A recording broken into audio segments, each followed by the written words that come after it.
Et bonsoir tout le monde. Comment allez-vous? Bienvenue sur le direct. Super. Ça fait la semaine dernière, j'ai été pas là très exceptionnellement. Mais j'avais mis une petite vidéo. Vous avez vu peut-être si vous avez été connecté sur la page. Voilà, il y avait une vidéo. Ok. Bienvenue à tous. Attendez, j'ai la tête coupée. Voilà. Bonjour à tous et bienvenue. Donc je vous avais mis une petite vidéo de dépannage la semaine dernière, mais nous revoilà en chair et en os. Donc bienvenue à tout le monde. C'est vraiment un plaisir d'être là et je suis très content de partager avec vous ce soir. Donc on va continuer sur ce thème Choisis l'impossible, qui est un petit peu un leitmotiv que j'ai reçu un peu comme ça dans mon esprit cette année et qui moi-même c'est un stimulant, ça me pousse vers le défi. Quand je suis devant qu'est-ce que je dois, non, choisis l'impossible. Donc je veux choisir l'impossible en 2021. Si j'ai des choix à faire, ça va m'aider dans les choix que je vais faire de choisir l'impossible. Bonsoir tout le monde, bienvenue à tous. Pascal, Christiane, Christophe, Césaltina, Philippe, Geneviève, content de vous retrouver. Super, c'est vraiment un plaisir. C'est un plaisir. Donc on va continuer aujourd'hui donc sur ce thème de choisir l'impossible. Alléluia. Et j'ai des choses super à vous partager. Donc on ne va pas tarder, on va se plonger dedans, on va juste demander la grâce de Dieu sur ces moments. Saint-Esprit, merci d'être ensemble, merci pour la communion qui est spirituelle. Et même si nous sommes à distance, mais nous sommes dans le même esprit, nous formons un seul corps. Et merci pour ce privilège de pouvoir nous retrouver alors que nous sommes à des kilomètres pour certains, très loin les uns des autres. Mais nous sommes ensemble dans ce moment, unis autour de toi, unis autour de la parole. Et tu es au milieu de nous, tu vas nous édifier, tu vas agir parmi nous, Seigneur, et tu es bon et je te remercie pour ça. Bénis-nous par la puissance du Saint-Esprit, bénis-nous par le nom puissant de Jésus-Christ et viens nous fortifier dans la foi, viens fortifier l'habitation de Christ en nous par le Saint-Esprit pour que nous puissions aller de l'avant, que nous soyons encouragés, motivés et prompts à toute bonne œuvre, comme le dit ta parole. Merci pour la parole de Dieu, que ça ne soit pas la répétition de quelque chose qu'on connaît, mais que ça ouvre notre esprit sur des possibilités, sur des défis, sur des marches à suivre, et que ça soit un stimulant et une direction pour nous ce soir. Amen. Amen. Amen. Il y a Vaya qui nous dit « Impossible n'est pas français ». Ça, c'est un petit proverbe un peu orgueilleux. Et c'est bien si ça caractérise J'espère que ça caractérise toujours le peuple français. Parce que personnellement, j'ai un peu l'impression que oui, on fait des grandes choses aussi, mais on est un petit peu quand même en retrait. Hein, et donc, soyons de ceux pour qui, en tout cas, rien n'est impossible. Et avec Dieu, impossible, c'est sûr. Impossible, malgré le proverbe, impossible est dans le dictionnaire français. Mais impossible n'est pas de Dieu. Dieu peut faire ce qui est impossible pour nous. Amen. Oui, humour. Amen. Excellent. Excellent. Donc, bonsoir. Bienvenue à tout le monde. Bienvenue à tous. Et bienvenue à ceux qui nous ont rejoints. Amen. Donc, le thème de ce soir, donc, c'est dans Choisir l'impossible, la série. Et aujourd'hui, ce que je veux vous montrer, c'est que on en avait parlé un petit peu l'autre fois aussi, si je marche dans ce qui est possible pour moi, c'est impossible de plaire à Dieu. Et c'est ça mon thème ce soir, c'est que ton possible, quand tu es dans ton possible, c'est impossible de plaire à Dieu. Et je vais vous montrer pourquoi. Je veux pas juste affirmer ça comme ça, mais je vais vous montrer pourquoi. Et justement, c'est ça qui va nous permettre Pourquoi ça explique pourquoi nous devons choisir l'impossible. Parce que si je reste dans le domaine de ce qui est possible, je ne peux pas plaire à Dieu. C'est impossible de plaire à Dieu si je reste que dans le domaine du possible. Et c'est ça lorsque l'évangile, en tout cas pas l'évangile, mais la manière dont nous vivons l'évangile, ou la manière dont nous vivons le christianisme, si on peut dire comme ça, reste dans le domaine du possible. Alors là, nous tombons dans la religion, nous rabaissons l'évangile de Jésus-Christ, le glorieux évangile de Jésus-Christ, à une espèce de formalisme, de religion. Parce que l'évangile, mais c'est du miracle de A à Z. Il y a Dieu. Hein, Dieu était présent dans le Christ, la Bible dit, et il réconciliait le monde avec lui sans tenir compte aux hommes de leurs fautes.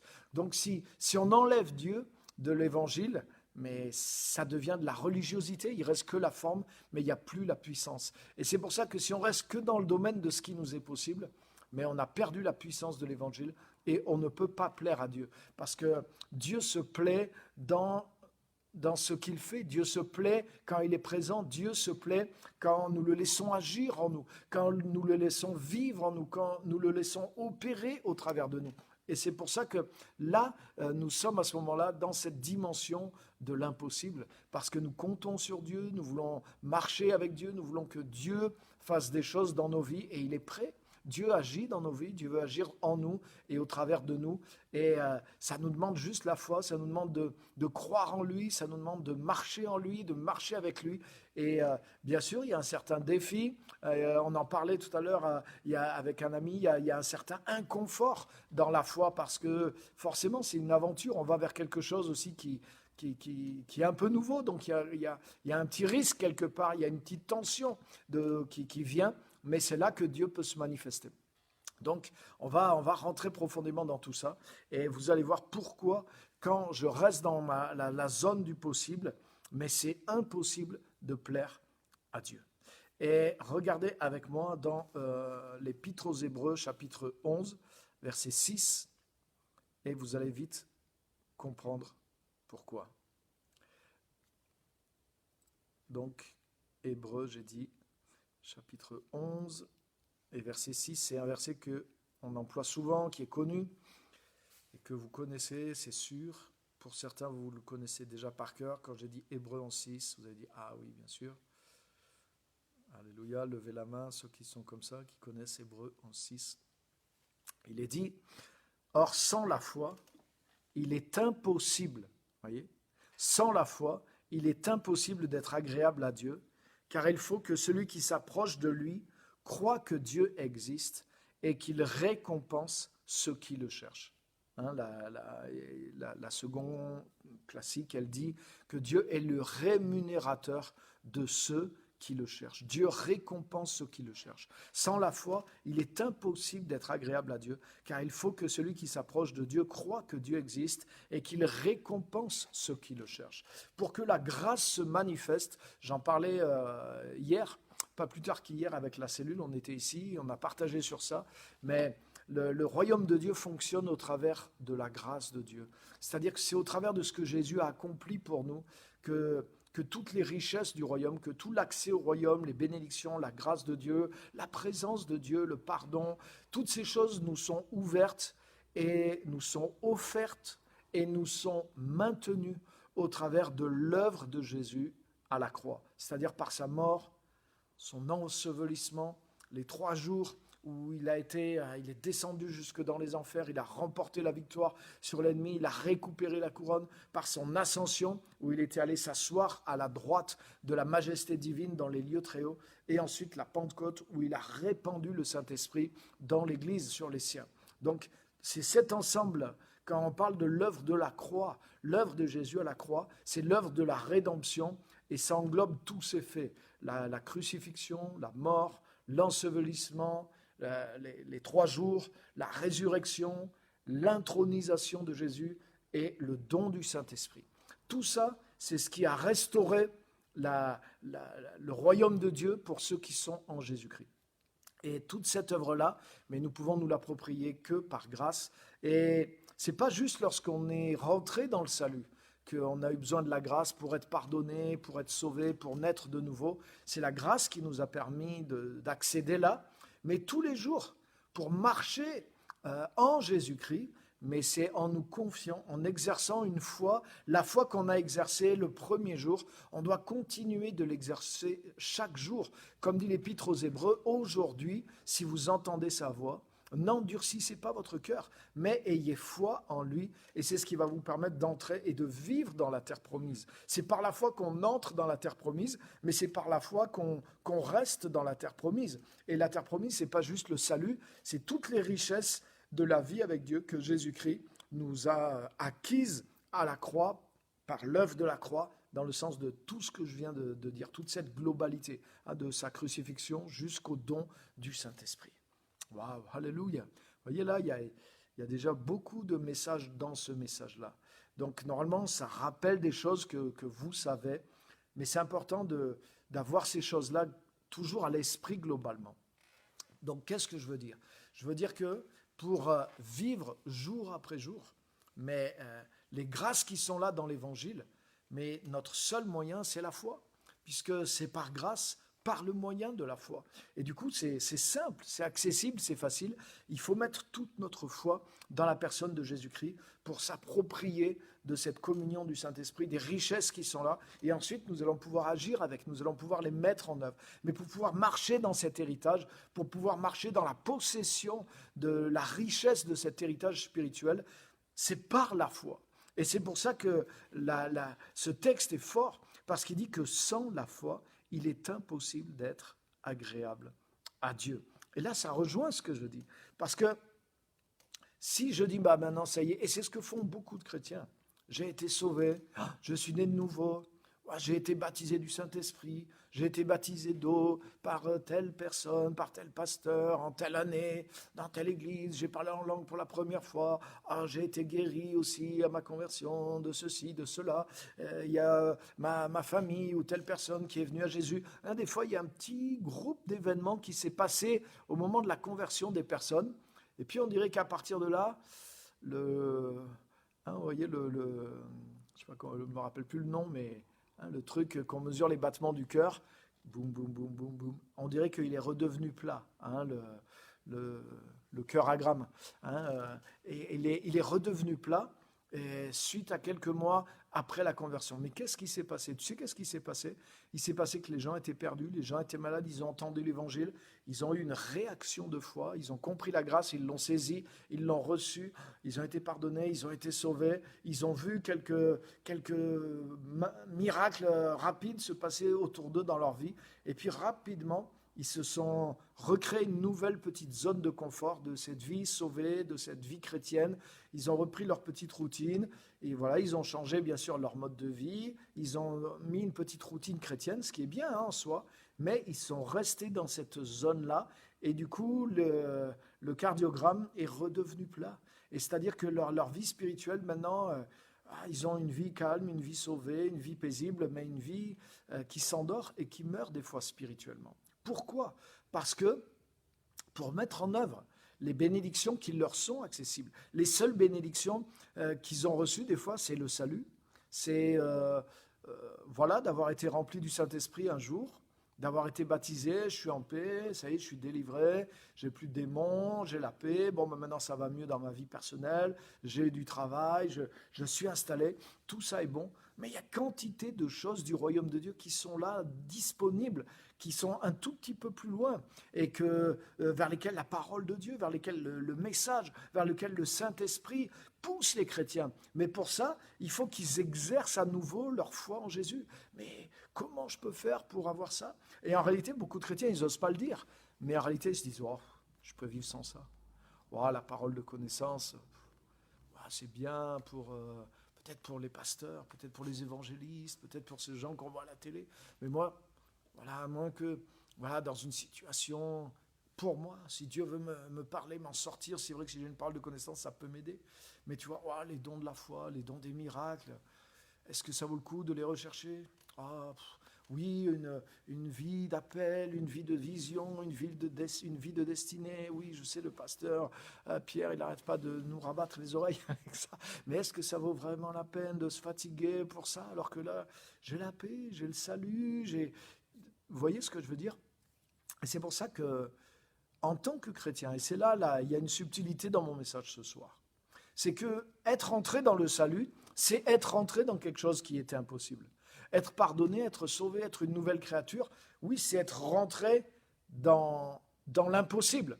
Mais maintenant, cet impossible-là est devenu possible pour moi. Il suffit que je reste dans le Seigneur, je maintiens une vie de prière, une vie de communion avec Dieu, une vie d'église. Et au bout d'un moment, ça devient finalement facile de vivre la vie chrétienne pour moi-même. Mais même si je suis dans quelque chose qui est surnaturel, parce que c'est l'Esprit de Dieu qui rend possible de vivre cette routine. Et gloire à Dieu, c'est une belle chose. Hein, j'ai le contact avec le Seigneur. Mais au bout d'un moment, cette zone-là, qui est une zone impossible pour quelqu'un qui n'est pas en Christ, mais ça devient une zone de possible pour moi. Et c'est là que je veux en venir ce soir. C'est que tant que je reste uniquement dans une zone de possible, je ne peux pas plaire à Dieu. Pourquoi? Parce qu'il dit, sans la foi, il est impossible d'être agréable à Dieu. Et franchement, c'est plus un défi pour moi dans la foi que d'être sauvé. C'est plus un défi pour moi de venir à l'église. C'est plus un défi pour moi d'avoir le contact avec Dieu dans la prière ou de lire la parole de Dieu et d'être touché par Dieu. C'est pas un défi. Mais il y a beaucoup de choses qui sont un défi pour moi. Et là, je voudrais vous dire une chose, les amis, c'est que la vie d'un chrétien, c'est suivre Jésus-Christ. La vraie vie chrétienne, c'est pas avoir reçu Jésus simplement. C'est l'apôtre Paul le dit dans les Colossiens, il dit maintenant que vous avez reçu Christ, enracinez-vous en lui et marchez en lui. Donc, avoir reçu et s'être établi dans cette vie, c'est un départ. Mais maintenant, je deviens un suiveur de Jésus-Christ. Et pas juste un suiveur sur Instagram, un suiveur avec ma vie. C'est-à-dire que ma vie est en mouvement. Suivre Jésus, rappelez-vous, les disciples, ils suivaient Jésus, ils étaient dans un mouvement perpétuel, mais c'était géographique.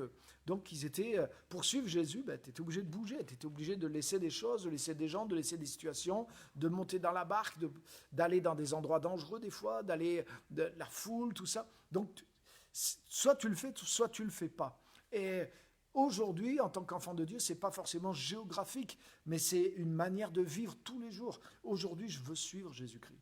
Je ne veux pas juste conserver ce qu'il m'a donné, mais je veux suivre Jésus-Christ, je veux le découvrir, je veux le servir, je veux obéir à l'appel. Mon appel n'était pas juste d'être sauvé, mon appel, il est jusqu'à la fin. Il m'appelle à quelque chose de nouveau. Et c'est pour ça que j'ai besoin de foi. J'ai besoin de foi pour aller de là où je suis vers là où Dieu m'appelle. Suivre Jésus, mais Jésus a toujours un temps d'avance sur nous. Donc il nous a aidés à nous affermir, il nous a aidés à devenir ce que nous sommes devenus aujourd'hui en lui. Parce que nous l'avons suivi, ça nous a amené là où nous sommes, ça nous a amené au salut, ça nous a amené peut-être à un certain degré de maturité dans lequel nous sommes aujourd'hui. Mais aujourd'hui, cette zone, c'est la zone du possible. Et Dieu nous appelle dans la zone de l'impossible. Et pour aller dans cette zone, il nous faut la foi. Et j'ai pas besoin de foi. Et c'est pas un défi pour moi de rester dans ce qui est déjà à moi, dans ce que je possède déjà. Alléluia. C'est facile de ne pas perdre son salut.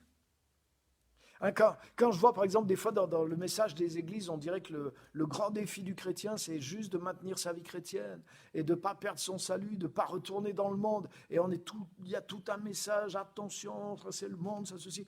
Mais c'est quoi ce message? C'est un message c'est pas un message qui est centré sur suivre Jésus, c'est un message où les gens sont tournés vers ce qui est derrière. Et c'est pas un message avancé, c'est un message, regardez, vous avez vu tout ce qu'il y a derrière, surtout ne vous reculez pas. Faites attention de ne pas aller en arrière. Attention, le diable est méchant. Attention, le monde n'est pas loin de vous. Attention, ça c'est le monde. Attention, ça. Et donc, si tu vis que par rapport au fait de ne pas retourner en arrière, mais On a été sauvés pour beaucoup plus que ça. Gloire à Dieu. Il y a beaucoup de choses à explorer qui sont devant nous. Il y a de grandes et de précieuses promesses qui nous ont été données. Et on peut accomplir de grandes choses. Rappelez-vous toute la série que j'ai faite sur chaque enfant de Dieu a un potentiel de grandeur dans le royaume de Dieu. Quand Jésus dit que le plus petit dans le royaume, il est plus grand que tous ceux de l'Ancien Testament qui n'avaient pas l'accès au royaume. Ça veut dire qu'on a un potentiel extraordinaire devant nous, non pas quand on va être au ciel, mais pendant nos années sur la terre. Jésus, tout ce qu'il a fait sur terre, il l'a fait en 3 ans et demi. Vous vous rendez compte ? Jésus l'a fait en 3 ans et demi. Ça veut dire que même si je mets du temps à acquérir de la sagesse, à grandir en Christ, en le suivant, mais si j'arrive à cette période même de 1 an, s'il y a une seule année dans ma vie où je vis au rythme et à l'efficacité et à la puissance qu'avait Jésus pendant qu'il était sur terre, ce qui est possible. Les apôtres ont vécu plus d'1 an comme ça. Alléluia. Donc imagine qu'on vive quelques années avec notre plein rendement en tant que chrétien sur terre. Waouh! Mais ça aura valu, le prix de la course. Amen. Et c'est exactement pour ça que tu as besoin de foi. Si je reste dans la zone du possible, c'est impossible de plaire à Dieu. Pourquoi? Parce que je n'ai pas besoin de foi. Ce n'est pas un défi de foi de rester là où je suis. Ce n'est pas un défi de foi de me maintenir. Ce n'est pas un défi pour moi de manger, dormir, respirer, me laver.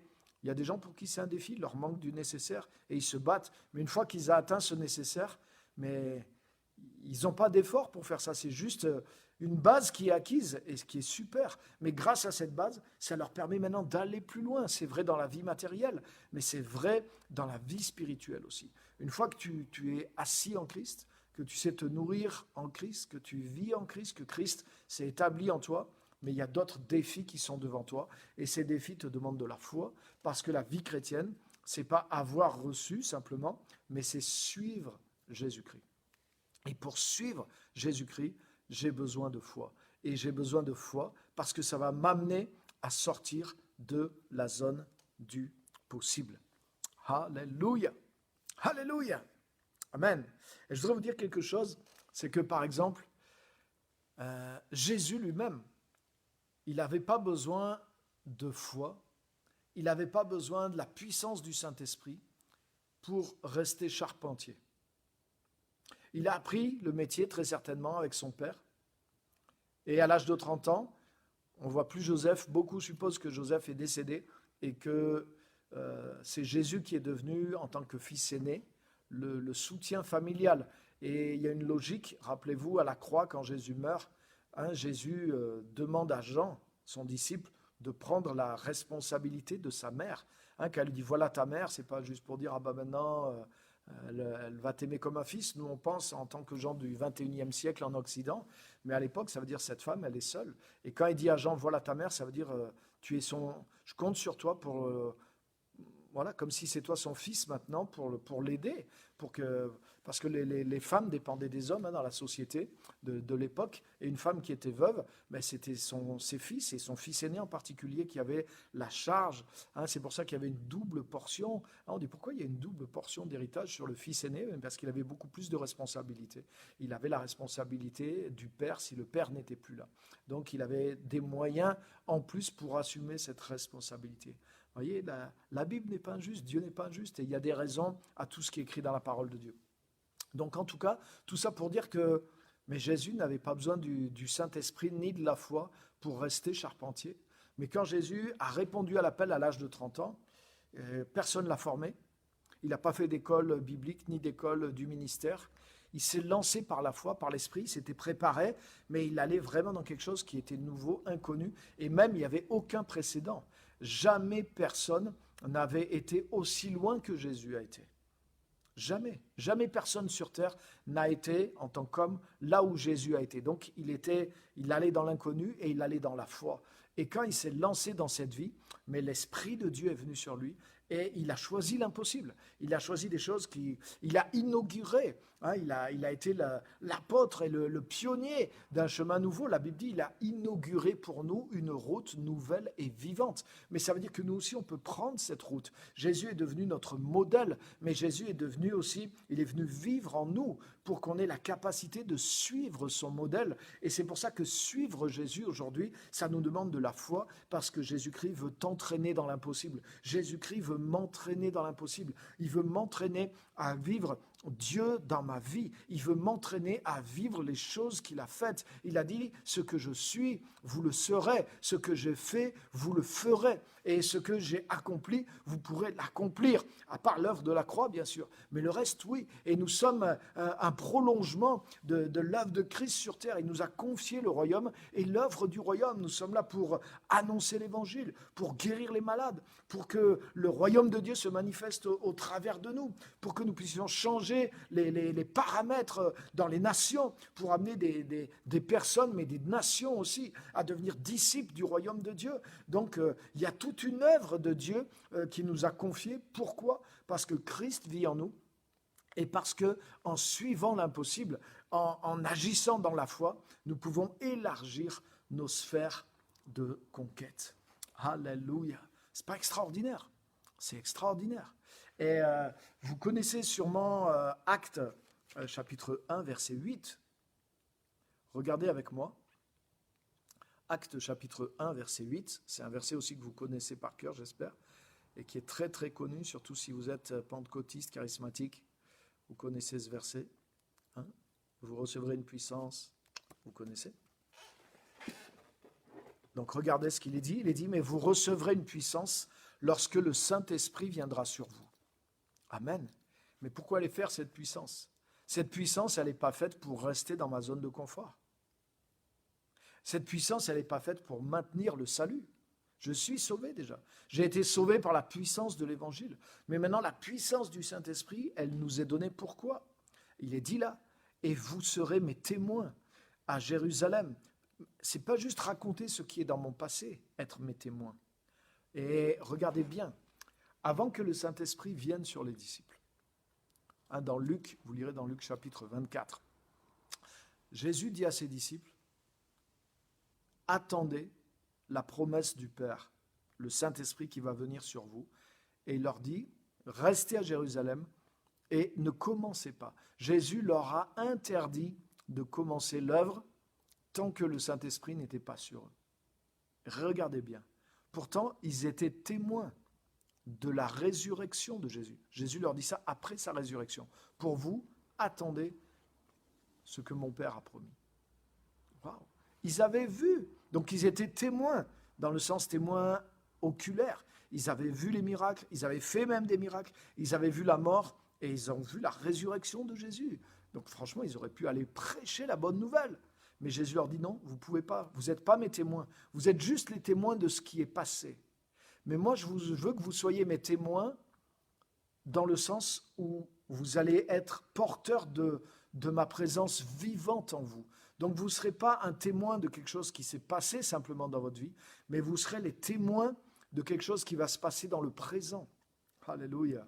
Et c'est ça la différence. Quand tu reçois le Saint-Esprit, Jésus-Christ vient vivre à l'intérieur de toi et Jésus-Christ va se manifester au travers de toi quand tu vas annoncer sa parole, quand tu vas agir en son nom, quand tu vas manifester son royaume, faire sa volonté sur terre. Jésus-Christ, si tu décides de le suivre pour le servir, alors le Saint-Esprit va manifester Jésus au travers de toi. Exactement comme Jésus a manifesté Dieu dans la chair, dans le corps de Jésus-Christ. Alléluia. Et c'est pour ça que Jésus, à l'âge de 30 ans, a eu besoin du Saint-Esprit. Si c'était pour rester charpentier, il n'avait pas besoin du Saint-Esprit. Si c'était juste pour soutenir sa mère et même prendre la parole à la synagogue, créer un petit club de disciples religieux, Jésus pouvait le faire sans le Saint-Esprit. Beaucoup de Juifs le faisaient, de Juifs pieux.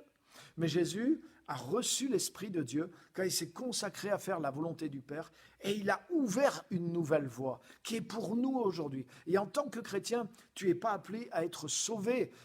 Tu as été sauvé. Maintenant, tu es appelé à servir dans la puissance du Saint-Esprit. Et le Saint-Esprit veut t'amener justement à voir Jésus se manifester en toi, se libérer au travers de toi, envers le monde, envers les autres, par ta parole, par tes actions. Et pour que ça se passe, mais ça te rend dépendant du Saint-Esprit. Ça te demande de prier, ça te demande de grandir spirituellement. Ça te jette à l'eau et ça t'oblige à nager. Et ça t'oblige à utiliser les dons, la présence du Saint-Esprit. Tu as recours à Dieu quand tu veux manifester Jésus sur terre. Et c'est ça la foi. Et c'est ça choisir l'impossible. Et c'est pour ça que pour accomplir l'impossible, mais tu as besoin de la foi. Et c'est pour ça que si tu restes uniquement dans ce qui est possible, dans ce que tu maîtrises, mais tu ne peux pas plaire à Dieu. Parce que la Bible dit que sans la foi, il est impossible de plaire à Dieu. Et oui. Et si je reste dans ce que je maîtrise, je n'ai pas tellement besoin de Dieu. Je ne suis pas défié dans ma foi. Et finalement, et c'est pour ça qu'il n'y a pas beaucoup de choses qui se passent aussi. Si je ne vais pas dans un endroit où j'ai vraiment besoin que Dieu se manifeste, Dieu ne se manifestera pas beaucoup dans ma vie. Et au bout d'un moment, quand c'est juste pour mes besoins personnels et qu'ils sont pourvus, ben ça y est. Et alors, et c'est ce qui fait, voilà, l'électrocardiogramme qui commence à devenir plat. Et puis hop, de temps en temps, il se passe un petit quelque chose. Ah, Dieu est intervenu. Ah là, j'avais un besoin. Ah, je me suis réveillé, je me suis remis à prier. Amen, j'ai vu ça. Ben ça, c'est pas vraiment la vie à laquelle on est appelé. On est appelé à suivre Dieu dans des zones, à suivre Jésus dans des zones de foi toujours plus grandes. Et regardez la suite de Actes 1:8. Vous recevrez une puissance lorsque le Saint-Esprit viendra sur vous et vous serez mes témoins. Donc, voyez ce que ça veut dire. Parce que témoigner de ma conversion, excusez-moi, mais je n'ai pas besoin du Saint-Esprit pour témoigner de ma conversion. J'ai juste besoin de ma mémoire. Témoigner des guérisons que j'ai vues dans ma vie ou dans mon ministère. Je n'ai pas besoin du Saint-Esprit pour ça. J'ai juste besoin de ma mémoire. Témoigner des choses que Dieu a faites dans ma vie ou dans la vie des gens ou de ce qui s'est passé depuis que je suis chrétien. Même chose. Je n'ai pas besoin du Saint-Esprit. J'ai juste besoin de ma mémoire. Et je dis la vérité, je rends témoignage et je rends gloire à Dieu. Donc, je n'ai pas besoin de foi pour ça. Donc, quand Jésus dit, vous serez mes témoins, vous voyez, je l'ai expliqué. Donc, il ne voulait pas juste qu'ils racontent ce qu'ils avaient vu, même la résurrection. Après la résurrection, Jésus leur a dit, ne témoignez pas, ne faites rien. Attendez que l'Esprit vienne. Et quand l'Esprit viendra, là, vous aurez une puissance et vous serez mes témoins, mais mes témoins dans le présent. C'est-à-dire que les gens qui vont vous voir, les gens vont me rencontrer au travers de vous. Et ça, tu ne peux pas le faire avec ta mémoire. Ça, tu ne peux pas le faire sans la foi. Les gens ne peuvent pas rencontrer Jésus au travers de toi si tu n'es pas dans la foi, si tu n'es pas rempli du Saint-Esprit, si tu n'es pas au-delà de la zone de ce que tu maîtrises. On est d'accord. Et c'est pour ça que c'est dans cette zone qu'on doit vivre. On doit suivre Jésus. Je ne veux pas vivre juste Dieu pour moi-même. Et comme on disait hier, ce qu'on a reçu de Dieu, c'est beaucoup plus grand que pour nous-mêmes. Dieu déborde.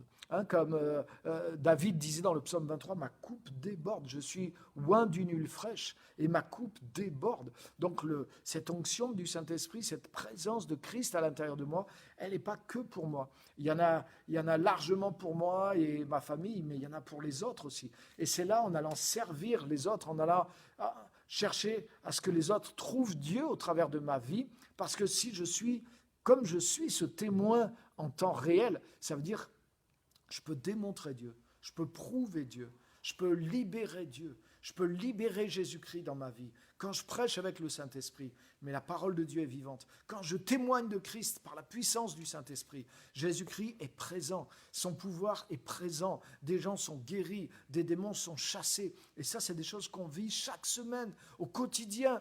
Il y a la présence du Saint-Esprit agit au travers de nous.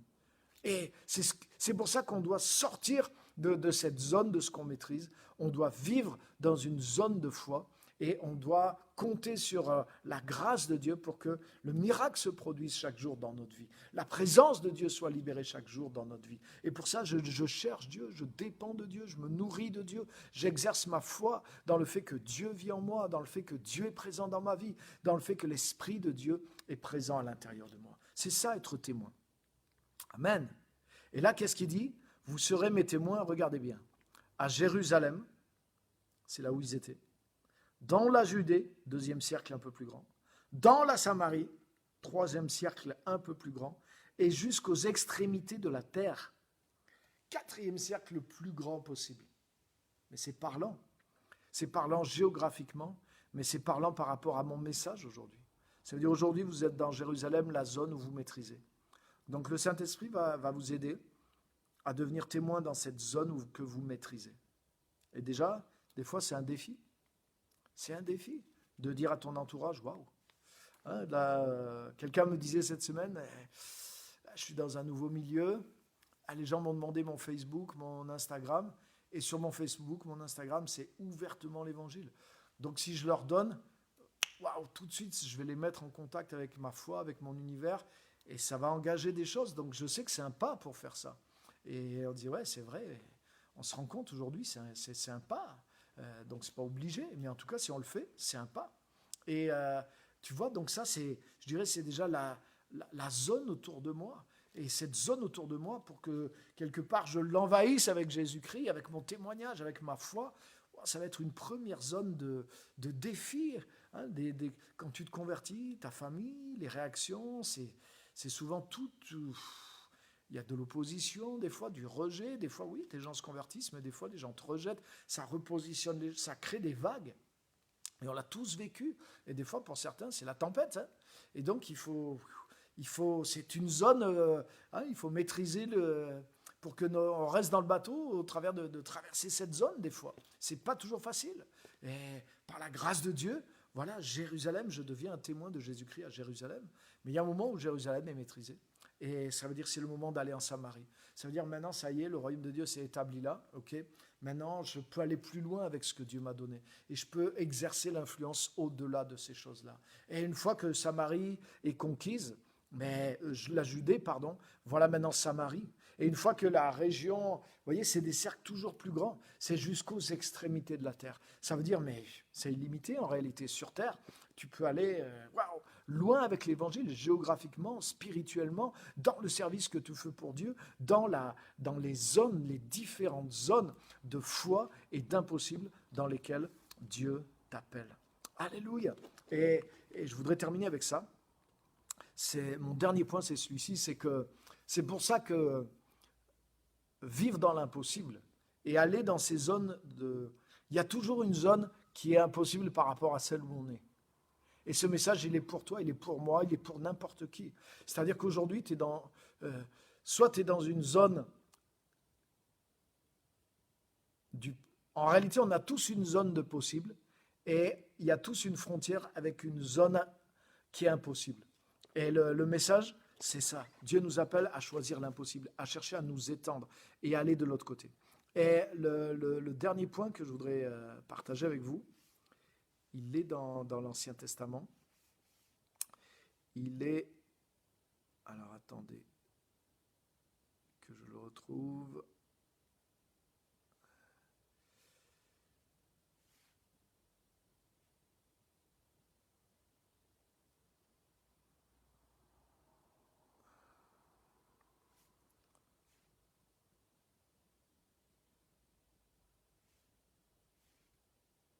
Je ne le retrouve pas. Alors, attendez.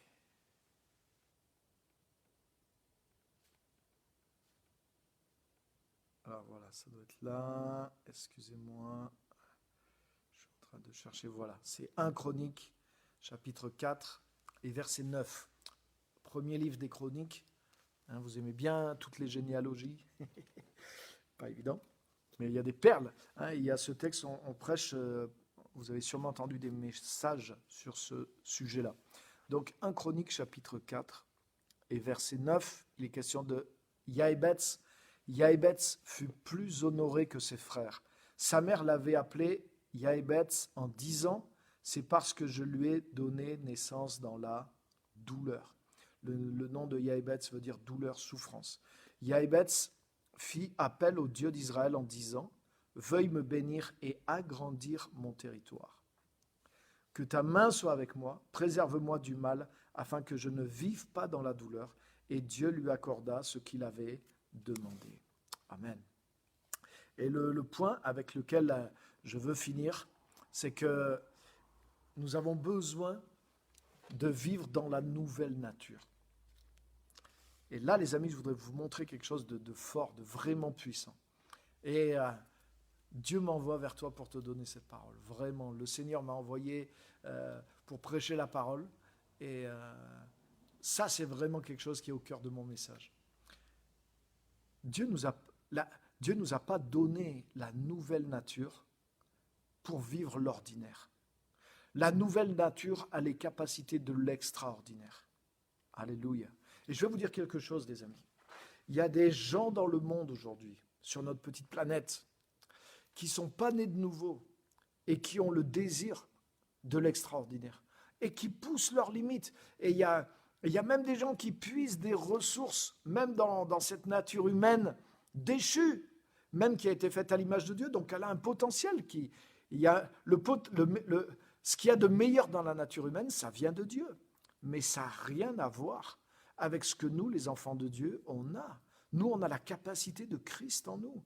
Et regarde, si tu veux savoir la différence, regarde Jésus avant ses 30 ans et regarde Jésus à partir de 30 ans jusqu'à la fin de sa vie. Voilà ce que Jésus a accompli en tant qu'homme ordinaire jusqu'à 30 ans. Pas grand-chose.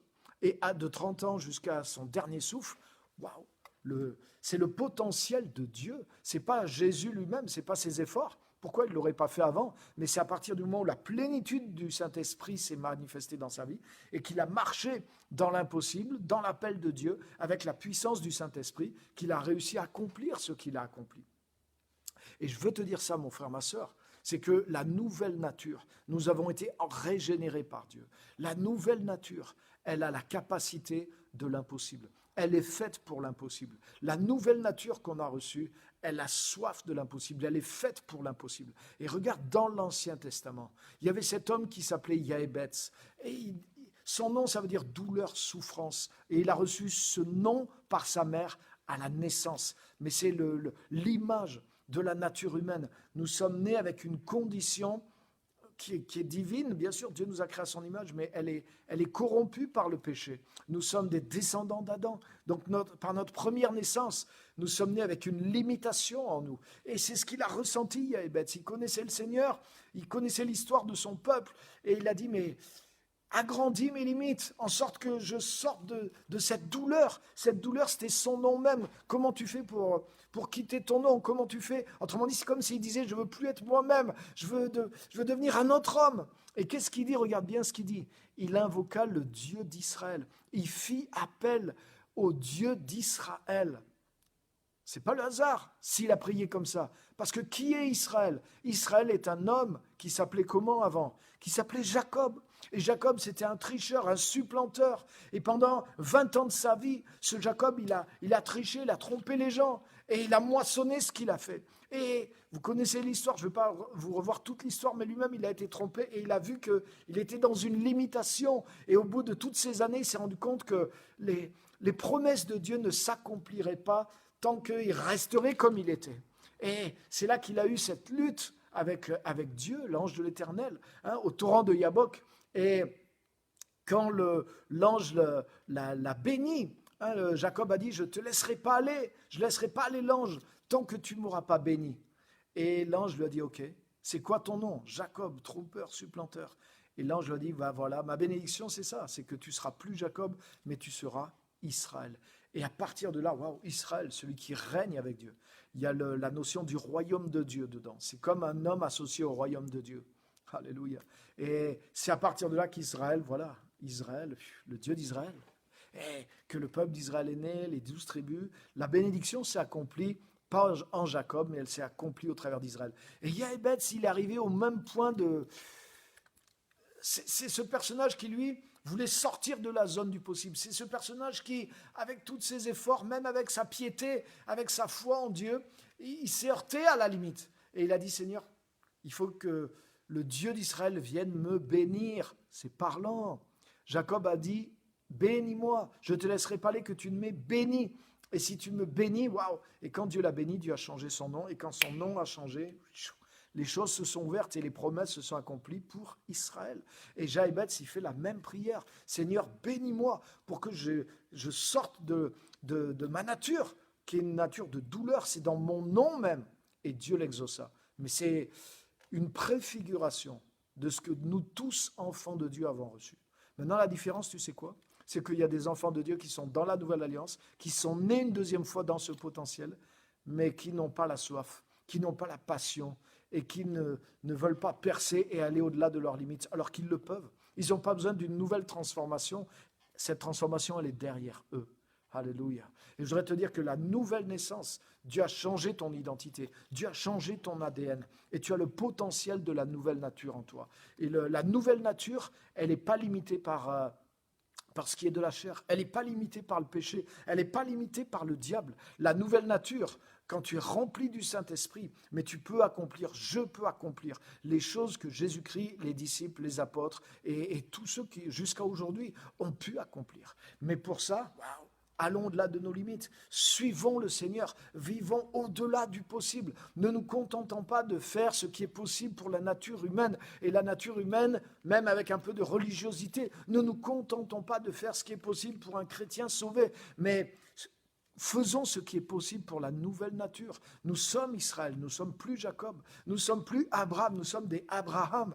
Abraham a été capable d'enfanter à l'âge de 100 ans. Il a eu son fils, le fils de la promesse. Donc il a fait ce qui était impossible à sa nature. Il est devenu le père d'une multitude, alors qu'il n'était même plus en âge d'être un grand-père. Il était un arrière-arrière-grand-père normalement. Et il n'avait pas encore le fils de la promesse. Mais c'est là que le miracle s'accomplit. Pourquoi? Quand Dieu l'a transformé en Abraham, regarde, Genèse 17, Dieu a transformé Abraham en Abraham. Autrement dit, il a passé un cap. C'est le type, c'est l'image de la nouvelle naissance. Ton nom est changé quand tu nais de nouveau.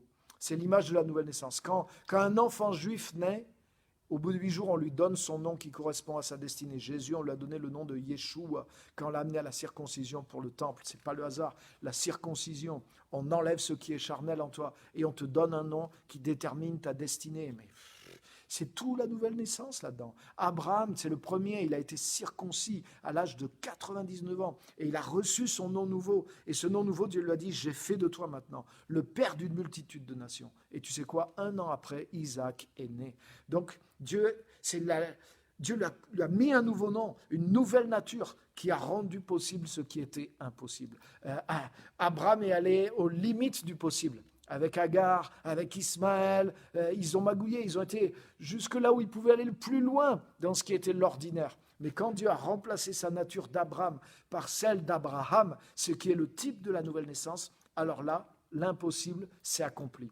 La nouvelle nature est faite pour l'impossible. L'impossible est fait pour la nouvelle nature. Et toi, tu as reçu cette nouvelle nature. C'est pour ça, toi et moi, nous ne devons pas nous conformer au siècle présent. Nous ne pouvons pas vivre juste une vie de chrétien religieux, juste une vie de chrétien sauvé. Mais nous sommes appelés à conquérir l'impossible parce que c'est notre nature. Ce n'est pas un défi pour nous dans le sens où c'est impossible, oui, pour nous dans la nature humaine, mais c'est possible pour nous dans la nature divine que nous avons reçue et par le Saint-Esprit qui est en nous. C'est normal, c'est la vie qui nous correspond. Et nous ne devons pas penser comme les gens qui ne sont pas régénérés. C'est pour ça qu'il dit, ne vous conformez pas au siècle présent. Soyez renouvelés dans votre manière de penser par l'Écriture, par le Saint-Esprit, pour pouvoir vivre dans une zone nouvelle de l'impossible. Alléluia. Rappelle-toi de ça, mon ami, ce soir. Si tu restes dans le possible, tu ne peux pas plaire à Dieu. Parce que tu as besoin de foi pour aller dans l'impossible et pour le conquérir. Rappelle-toi de tout ça. Rappelle-toi tu as reçu le Saint-Esprit pour avoir la puissance de faire ces choses-là. Jérusalem, Judée, Samarie, jusqu'aux extrémités de la terre. Tu es appelé à suivre Jésus. Donc d'aller du plus petit cercle qui est celui de ta vie personnelle et ton entourage, ta famille, jusqu'aux extrémités de la terre, pour aller conquérir au-delà, jusqu'aux extrémités de la terre. Et les amis, le temps passe, nos vies avancent, et nous devons aller d'un cercle à un cercle plus grand. Et pour cela, toi et moi, nous sommes appelés à exercer la foi en allant dans une zone qui nous est encore impossible. Et c'est là que Dieu va nous retrouver. Et rappelle-toi ça aussi, c'est que ta nouvelle nature, elle correspond, elle est faite, elle est taillée sur mesure. Tu as le costume de l'impossible. C'est la nouvelle naissance que Dieu t'a donnée, dont Jaébetz est un type, dont Abraham est un type, dont Jacob, Israël est un type, etc., etc. Alléluia. Donc vraiment, le Seigneur t'inspire, te bénisse, pas simplement que ça te fasse du bien, mais que tu crois dans ce que Jésus a fait de toi. Si tu crois dans ce que Jésus a fait de toi, tu peux croire dans ce que Jésus va faire avec toi. Si tu vis tous les jours en croyant dans ce que Jésus a fait de toi et qu'il est à l'intérieur de toi, mais tu vas pouvoir libérer ce que Jésus-Christ va faire au travers de toi. Parce que c'est par grâce, par le moyen de la foi, en dépendant de Dieu, en dépendant du Saint-Esprit, mais tout ça est en nous. Nous avons cette nouvelle nature, nous avons reçu le Saint-Esprit et nous sommes capables d'avancer vers ces cercles plus grands de l'impossible. Amen. Ça, c'est mon message pour vous ce soir et que vraiment le Seigneur te fortifie dans l'appel qu'il t'adresse. Et vraiment, le Seigneur m'envoie pour te donner ce message ce soir. Que Dieu te bénisse. Amen. Donc, je vais regarder vos réactions, vos commentaires. Merci à tous d'avoir été là. Vous pouvez partager aussi le message. Donc, allez-y si vous avez des questions, des commentaires. Je vais regarder.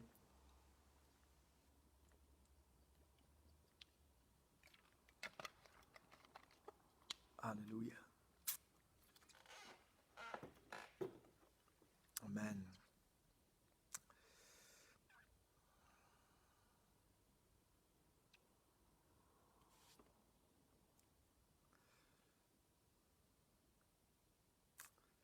Alors, je regarde, je ne vois pas de commentaires, de questions. À Dieu, rien n'est impossible. Amen. Amen, amen. Ouais. Et n'hésitez pas, hein, si vous avez des remarques, des commentaires, des questions ou quelque chose que vous pouvez ou que vous voulez ajouter.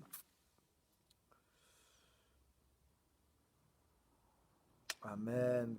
Quelqu'un qui dit, moi je cours dans l'impossible parce que partir, c'était quelque chose d'impossible pour moi avant. C'est quelqu'un que je connais qui va changer de région et c'est quelque chose d'impossible. Mais en même temps, c'est une nouvelle vie que Dieu lui ouvre et la personne l'a fait, elle s'est déjà décidée et elle a choisi d'aller vers l'impossible. Amen, que Dieu te bénisse. Et c'est exactement ça, c'est une vie nouvelle avec Christ. C'est pas juste une vie intérieure, il y a une vie extérieure. Le cours de notre destinée aussi doit changer. Amen. Et si on suit Jésus-Christ, bien sûr, il y a une rénovation de notre vie personnelle intérieure, mais ensuite, ça crée une capacité en nous pour vivre pour d'autres buts, d'autres horizons, etc. Et ça peut aller loin, hein, parce que quand Dieu repousse les limites, elles sont grandes. Amen. Donc que vraiment le Seigneur vous inspire au travers de tout ça. On doit avancer de gloire en gloire. Amen. Hein, la Bible dit ça, que l'Esprit nous transforme de gloire en gloire. Il y a une traduction qui dit d'une gloire à une gloire plus grande. Donc il y a une expansion. La vie chrétienne, c'est une vie d'expansion. Et le service de Dieu, il a une expansion aussi. C'est-à-dire que notre zone d'influence grandit au fur et à mesure aussi. On va plus loin. Amen. Super. Il est le chemin. Eh oui, amen. Être en Jésus, c'est pas être arrivé, puisque Jésus est un chemin. Donc être en Jésus, ça veut dire je suis un chemin. Je suis sur un chemin. Donc sur un chemin, il faut marcher. Il faut suivre ce chemin. Et ce chemin t'amène quelque part. C'est pour ça, des fois, des chrétiens, ils ont trouvé Jésus, on dirait que ça y est, ils savent tout, que c'est fini au bout de quelques temps. Mais c'est pas vrai. Si on a trouvé Jésus, on a trouvé un chemin. Et en chemin, on va apprendre beaucoup de choses. C'est pas toujours le même paysage qui est là. Il y a beaucoup de choses à découvrir. Et le chemin, c'est pas juste la vie qui passe aussi. C'est pas parce que j'ai été chrétien à un moment et que les années ont passé, oui, j'ai vu ça en tant que chrétien. Non, non, c'est pas ça. C'est nous qui avançons. C'est pas le décor qui avance et nous qui bougeons pas. C'est nous qui avançons dans le chemin et on voit d'autres décors. C'est différent aussi. Et des fois, certains confondent les deux. Ah, ça te fait 30 ans que je suis chrétien. Ah, j'en ai vu passer des choses. Mais je suis resté comme ça sur le chemin qui est Jésus et j'ai vu ma vie défiler. C'est pas la même chose que si pendant toutes ces années j'ai avancé dans ce chemin pour grandir, découvrir des choses nouvelles, monter des montagnes, escalader, été dans de nouveaux territoires. Oui, le temps a passé, mais moi dans mon chemin j'ai avancé, j'ai découvert beaucoup de choses au travers de Christ, en marchant en Christ. C'est pas du tout la même chose. Amen. Super. Donc je regarde s'il y a des commentaires, des questions, des remarques. Merci à tous d'avoir suivi. J'espère que vous avez été encouragés, édifiés ce soir. Et j'espère aussi que ça va vous amener à prendre des postures, des directions, avoir de la foi aussi. Ayez foi. Hein. Dieu nous a pas amenés jusque-là, juste pour là où on est. Mais il nous a amenés là pour que de là, on puisse aller plus loin, qu'on puisse servir plus, qu'on puisse voir de plus en plus la gloire de Dieu. Une gloire nous conduit à une gloire plus grande. Amen. Donc vraiment, soyez encouragés et que vous puissiez prospérer au travers de tout ça. Ok, super. Donc merci beaucoup à tous pour vos messages. Voilà, mais le temps s'est écoulé. Je regarde s'il n'y a pas d'autres commentaires et on va terminer, on va conclure. On va juste remercier le Seigneur parce que la vie en Christ est quelque chose d'extraordinaire. Et merci Seigneur. Merci Seigneur pour cette vie de foi, cette vie d'expansion, cette vie de défi, cette vie de l'impossible. Et aide-nous à voir l'impossible comme quelque chose de presque naturel pour nous, mais en tout cas d'atteignable et comme un défi réalisable par la puissance de Dieu, par la puissance de Jésus-Christ. Et nous voulons suivre ta volonté, nous voulons marcher dans la nouvelle nature, nous voulons marcher en Jésus-Christ et manifester Christ en nous, amener Christ dans le monde et voir la main de Dieu au travers de notre vie, voir ta gloire et voir Jésus être glorifié. Seigneur, nous t'aimons parce que tu nous aimes, tu nous as aimés le premier. Tout ça n'est pas notre idée, c'est toi qui nous as choisis, c'est toi qui nous as établis, c'est toi qui nous révèles ces choses parce que c'est un chemin que tu as tracé d'avance pour nous, comme c'est écrit, pour qu'on puisse l'accomplir, pour qu'on puisse y marcher. Et Seigneur, je te remercie, tu as prévu cette vie pour nous et elle est accessible. Et c'est quelque chose dans lequel tu entraînes tes enfants pour te glorifier au travers d'eux sur la terre et manifester tes œuvres. Et je te remercie pour ce plan merveilleux qui est là pour chacun d'entre nous, qui bout à l'intérieur de nous. Et comme Jaïbetz qui avait ce feu, c'est comme s'il savait que quelque part il y avait quelque chose de plus pour lui. Et c'est l'Esprit de Dieu qui lui donnait cette conviction. Mais c'est bien plus vrai encore pour nous qui avons la nouvelle naissance, c'est à notre portée. Nous avons déjà été bénis, nous avons déjà un nom nouveau, nous avons une nature nouvelle, nous avons reçu le Saint-Esprit, nous avons Christ en nous et nous avons été envoyés par lui pour des cercles de plus en plus grands. Seigneur, en 2021, je veux élargir mon cercle, je veux élargir ma foi, je veux élargir mon service, je veux être plus audacieux. Je ne veux pas juste tourner dans ce cercle, mais je veux franchir la ligne et aller plus loin. Et je veux agrandir mon territoire, étendre mes limites, les limites de ma foi, de mon service, de mon action. Et je veux aller faire des choses nouvelles, je veux toucher des gens nouveaux, je veux accomplir ta volonté et plus loin encore. Et je le demande pour chacun d'entre nous, que ce feu intérieur, que cette parole nous pousse en avant les uns les autres au nom de Jésus. Amen. Et Amen. Alléluia. Amen, super. Merci vraiment à tous d'avoir été là. Vraiment que le Seigneur vous bénisse. Demain, non, c'est pas demain, c'est samedi, on aura toute une journée spéciale avec les leaders de cellules et les assistants. Et on va travailler sur un super projet qui va toucher aussi toutes nos églises et les cellules aussi. Donc tous les gens qui viennent dans les cellules, vous allez être au bénéfice de ce projet qui est basé sur kit de survie. Et waouh, ça va être quelque chose de super et d'extraordinaire. Donc j'en dis pas plus, je vous mets juste l'eau à la bouche, mais ça va être toute une expérience sur une année entière qu'on va vivre dans les cellules, une expérience spirituelle où justement on va suivre Jésus dans 4 chemins, enfin un chemin, mais 4 domaines différents de la vie en Christ et sur 52 semaines. Ensemble, au travers des cellules et avec les leaders, on va préparer tout ça sur la journée de samedi.